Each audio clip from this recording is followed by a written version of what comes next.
Bonjour, nous revoici encore. Nous allons revenir sur une première expérience que nous avons faite. Les gens se sont plaints qu'ils n'avaient pas bien vu. Donc en partie, nous allons leur montrer ce que nous avions fait la dernière fois. C'était encore sur quoi? C'était sur les réseaux horaires et comment savoir quelle heure fait-il. Fuseau horaire. C'était sur le fuseau horaire. Voilà, on va revenir avec notre pomme. Je sais que la fois passée, les gens nous ont écrit, ont réagi en disant « Nous n'avons pas bien vu, mais aujourd'hui, nous allons bien vous laisser voir ça. » Nous vous laissons juste voir comment les heures, juste avec la pomme sur laquelle nous avons dessiné, nous l'avons utilisé comme globe terrestre et nous avons vu comment on peut avoir le jour et la nuit juste avec la pomme. Et on vous revient juste après.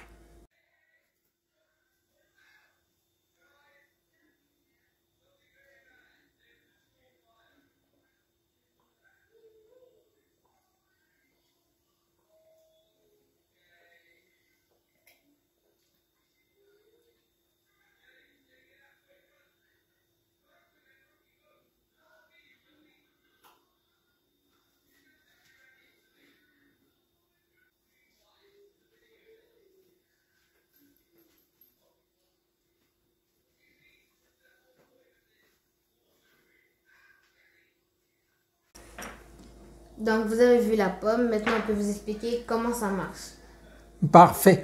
Je sais que la dernière fois, effectivement, on avait utilisé notre pomme pour montrer, on l'a divisé en 24, on a expliqué comment ça marchait pour qu'il y ait 24 heures, comme vous venez de voir, lorsque le globe tourne par rapport à la lumière, là où il y avait le noir, c'est la nuit, et là où il y avait la lumière, c'est le soleil, et là où il y avait encore comme la nuit, un petit peu de noir, un tout petit peu de blanc, à la limite, là, c'était comme aux petites heures du matin. Et de l'autre côté, c'était comme aux petites heures du soir. Comme alors, minuit, 1 heure du matin. Bon, qu'est-ce qui restait? Comment savoir quelle heure est-il? Ça, c'est une très bonne question. Comment ça marche? Elliot a dit comment savoir quelle heure il fait, parce que nous avons plusieurs heures. On va commencer par expliquer quelque chose. Vous entendez toujours parler des... Maintenant, on en utilise encore un peu, mais les siècles passés, on parlait de GMT. Ça veut dire, GMT, ça voulait juste dire Greenwich Mean Time. Greenwich, c'est une ville en Angleterre qui est autour de Londres. Et il y a un observatoire des temps là-bas. Donc, tout le monde s'est référé à l'heure moyenne de cette ville-là.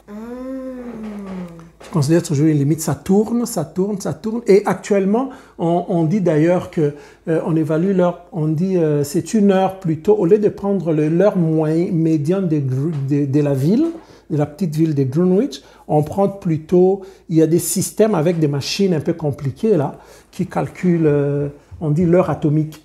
Ça peut vous donner exactement... Par exemple, là, on peut dire 4 fuseaux horaires traversent l'Afrique ou bien 4 fuseaux horaires traversent l'Amérique. Donc, ça veut dire que de l'Est à l'Ouest, on peut avoir une différence de 4 heures lorsqu'on dit que c'est 4 fuseaux horaires qui traversent. OK? Donc, là, on peut voir que ça tourne. Et à partir de là, vous allez toujours entendre les gens dire « Ah, nous avons telle heure par rapport au temps universel. » Tu vois, par rapport au temps universel. Le temps universel est toujours considéré comme une référence pour que chacun se retrouve. C'est clair? Oui. OK, parfait. Alors, on va terminer par là. On va leur laisser leur globe, le globe terrestre. Bye! Bye! Ton cœur. Oui, j'apporte plus qu'un beau chant. Chanter ne suffit pas.